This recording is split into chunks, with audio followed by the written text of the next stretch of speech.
Olá, pessoal. Boa noite. Firme com Cristo, pois com Cristo no barco vai tudo muito bem, né? Jesus falou que no mundo nós teríamos aflições, mas que nós deveríamos passar por elas com muito bom ânimo, porque o nosso nome está escrito no livro da vida. Não é mesmo? Um abraço para o pessoal aí de Tangará da Serra, apóstolo Ladislau, da Igreja Batista Gileade. Um abraço para toda a sua família. E também lá na Batista Gileade, também de Dourados, pastor Roberto, né, pastora Edneia. Um abração também para Vitória, filhinha ungida, querida, do nosso querido pastor Roberto, né? Pois é, um abraço para todo mundo aí, na cidade de Dourados, Marciel, Tatiane, Luiz Guilherme, Thalita, linda, doutora Rosa Medeiros, também estou com saudades, né? Marinês, a Raquel, quanta gente boa, né? Se a gente for lembrar de todos os nomes, não dá tempo nem de fazer a obra aqui, né? Tanta gente linda, maravilhosa, que Deus colocou na minha vida para me abençoar. Essas pessoas só me deram grandes vitórias, me trouxeram bastante alegria. Mas vamos lá, no livro de Judas, no capítulo 1, né? Capítulo 1 do livro de Judas. É um livro antes do Apocalipse, viu? Olha lá, eu sempre aconselho vocês que vocês peguem um caderno, peguem uma caneta e façam uma anotação, porque a palavra de Deus ela tem que ser examinada. Jesus sempre falou que o povo dele ia ser escravo, né? E ia ser escravo porque não examina as escrituras. Aqueles que examinam as escrituras sagradas, ela cuida ter nela a vida eterna. Então tem coisas na vida da gente que acontece e que se a gente for examinar as escrituras sagradas, a gente não comete. Tudo que a gente for fazer, a gente pensa 10 vezes antes de fazer, porque aqui tem tudo para nós, para nos orientar. Não é mesmo? Glória a Deus. Então vamos lá. Judas, né, o livro de Judas, capítulo 1, versículo 3.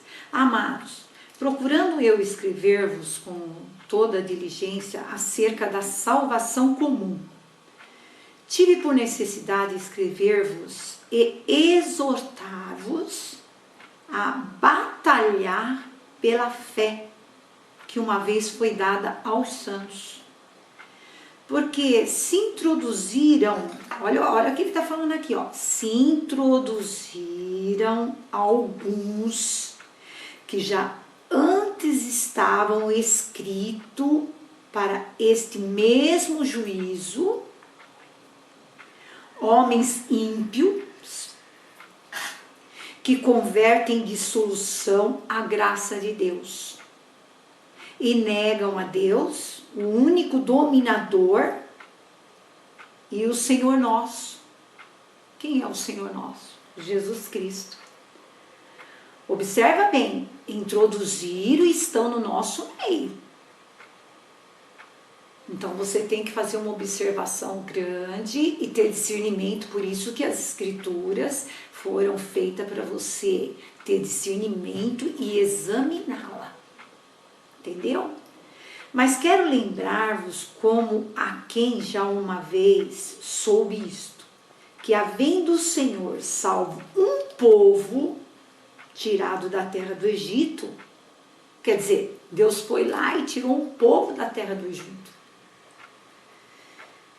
destruiu depois os que não creram. Você entendeu? Então são pessoas que estão no nosso meio, que são religiosos, mas tem Deus como se fosse uma religião. São religiosos. Eles não creem em Jesus Cristo, o Filho unigênito de Deus.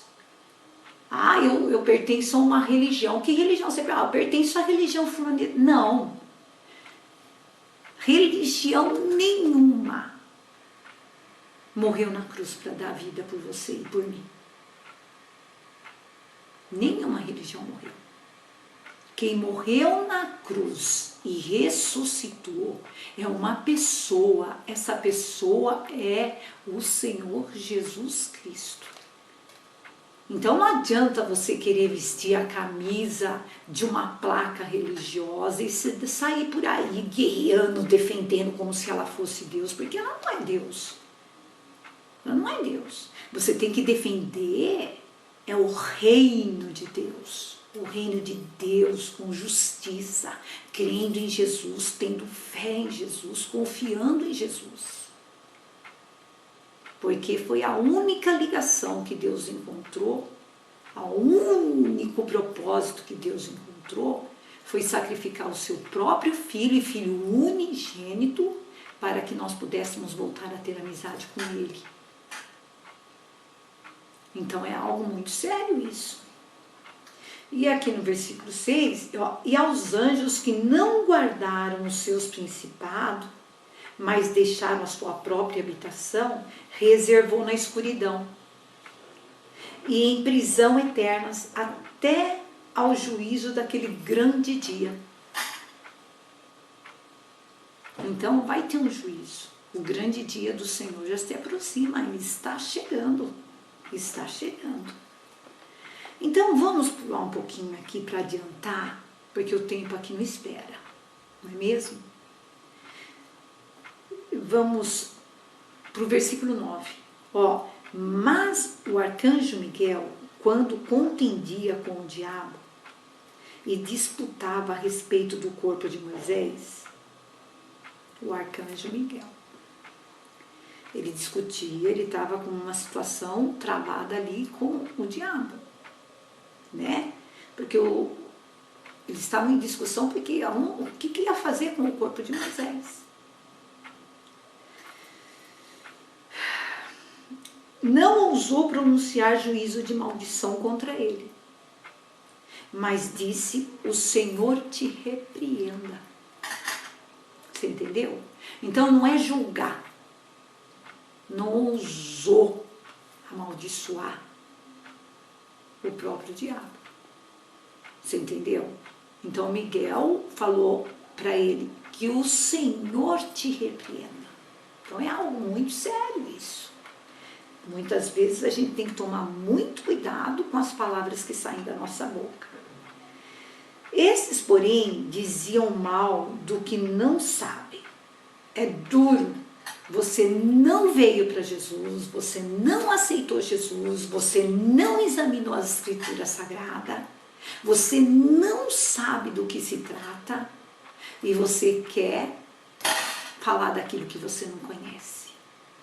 Daquilo que você nem sequer resolveu dar uma chance para você mesmo conhecer esse Deus maravilhoso, esse Cristo vivo ressuscitado.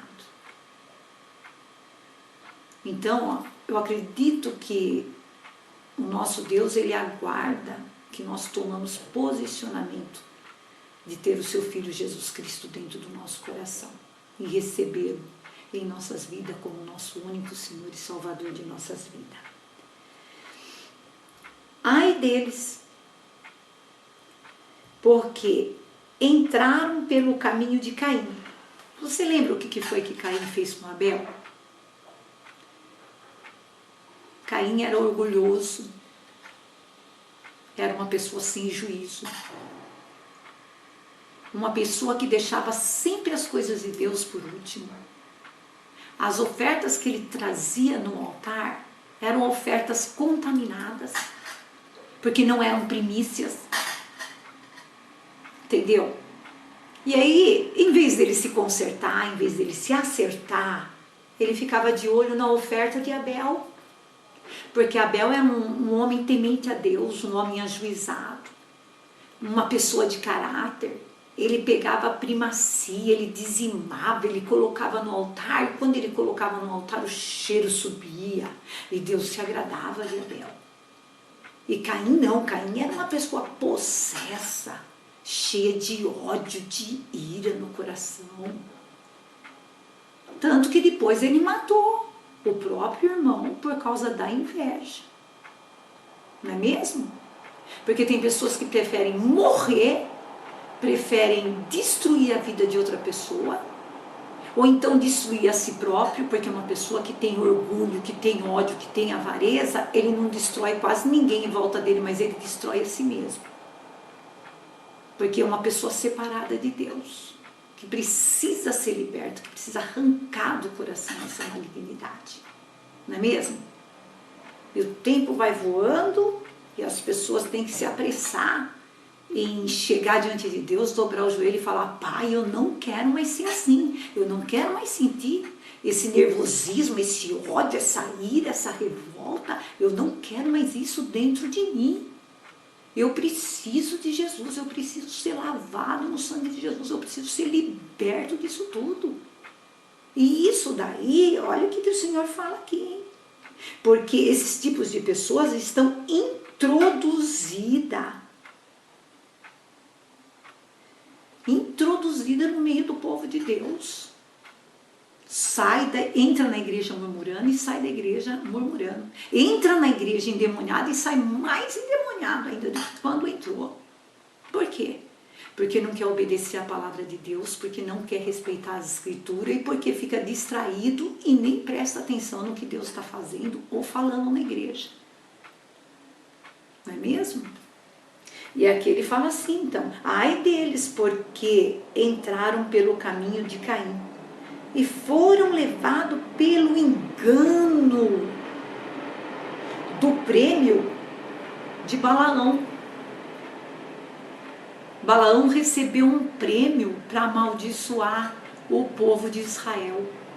E como ele saiu para fazer esse tipo de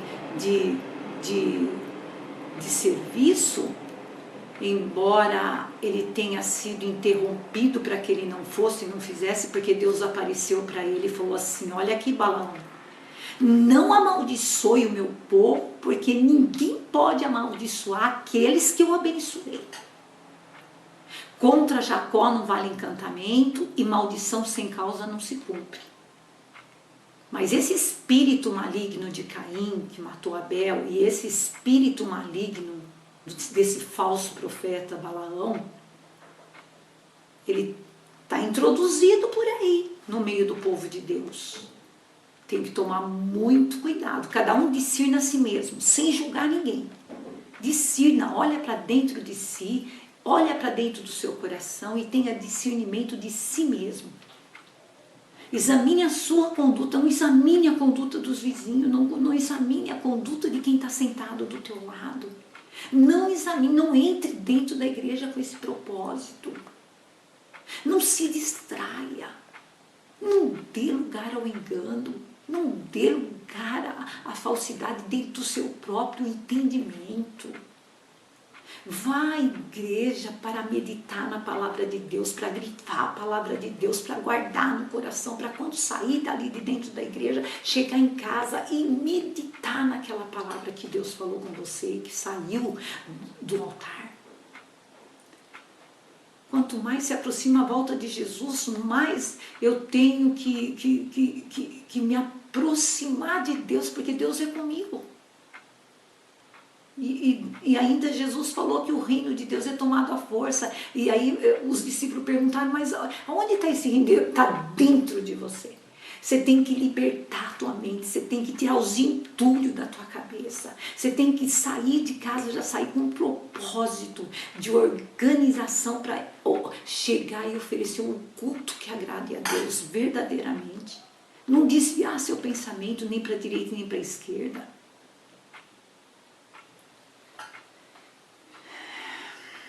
Bom, Aí aqui Deus fala, ó, que tomar cuidado para não ser dirigido por esses espíritos malignos de Balaão. E pereceram na contradição de Coré. Coré era uma pessoa que Moisés levantou para ocupar um posto bom quando saiu ali da terra do Egito. E aí o que ele fez? Ele ajuntou o povo por 3 vezes para apedrejar Moisés. Você entendeu? Então é um espírito de rebelião. É um espírito que coloca um contra o outro. Ah, você viu? Ah, aconteceu. Então, você entendeu? Fica fazendo comichão de ouvido, fica persuadindo, serpente demoníaca satânica falando, sabe?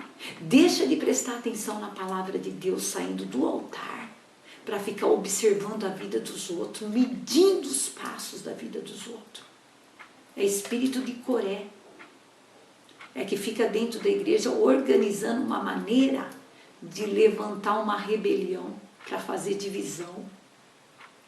E esses espíritos aqui são 3 espíritos malignos, o de Caim, o de Balaão e o de Coré. Depois observe bem, grava bem isso e ouça quantas vezes forem necessário, porque Jesus Cristo já está voltando. Estes são manchas em vossas festas de caridade, banqueteando-se convosco e apacentando-se a si mesmo, sem temor de Deus. São nuvens sem águas, levadas pelos ventos, de uma parte para o outro, não para em lugar nenhum. São como árvores murchas e infrutíferas, 2 vezes mortas e desraigadas. Ondas impetuosas do mar que escumam as suas mesmas abominações. Estrelas errantes, para os quais está eternamente reservada a negrura das trevas, quando Jesus voltar. Então aí você vê se você está seguindo Jesus, se você está andando com Jesus, se você está andando com a palavra, se você está andando com o espírito profético da palavra de Deus, porque aqui não falta conselho.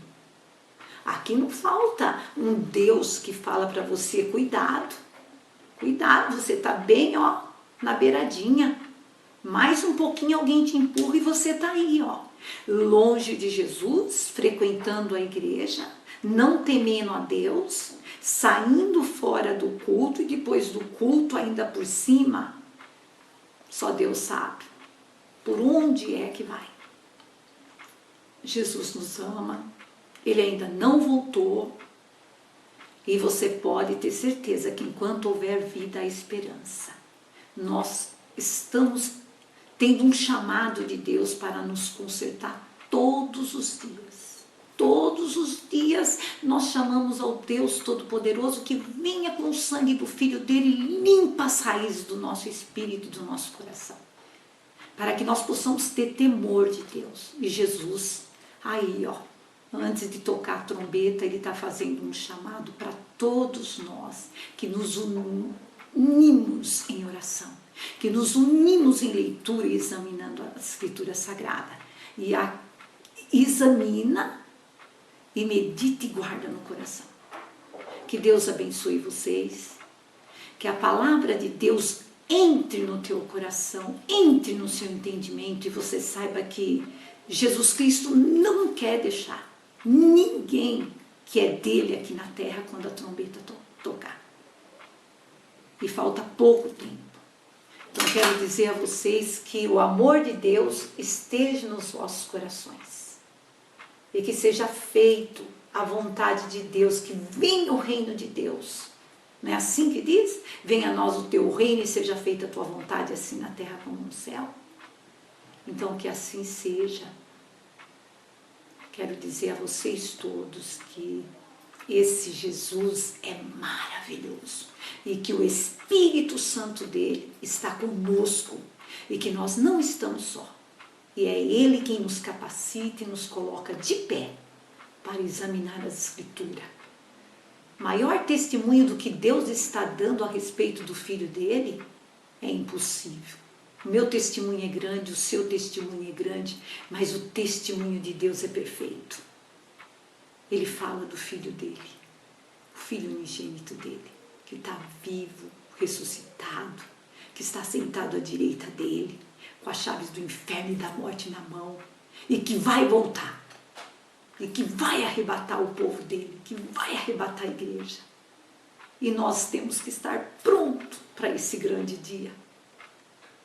Esse dia que a igreja vai acontecer algo tremendo. Esse evento vai ser fantástico. Quero dizer que o nosso Deus nos ama muito. Por isso, aí onde você está, recebe essa bênção, recebe essa unção que quebra e despedaça tudo junto. Essa unção que vai te levar a cada dia mais a acertar. Lembre que Jesus falou que esse caminho é santo e que o imundo não passa por ele. E que até os loucos não vão errar a porta do céu.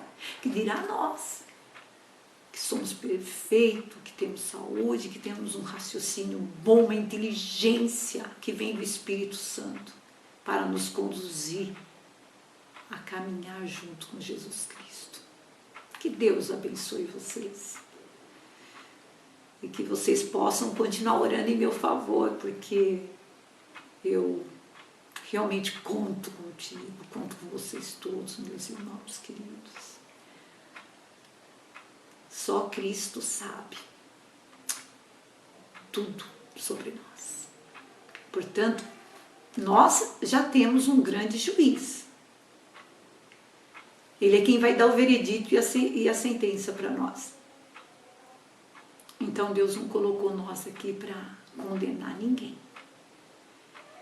Porque a igreja é um hospital, não é um tribunal, não é mesmo? Então todas as coisas cooperam para o bem daqueles que amam e temem a Deus. Então tá aí. Eu amo a Deus, você ama a Deus, em Cristo Jesus, através do Espírito Santo dentro dos nossos corações. Eu fico feliz, porque vocês me dão essa oportunidade, me abrem meu coração e entendimento para ouvir o que Deus tem a falar e aconselhar a cada um de nós. Amém? Amém. Que a paz de nosso Senhor Jesus Cristo seja convosco, em seu lar, em sua casa, em sua família. Que a chuva de bênção seja sobre seu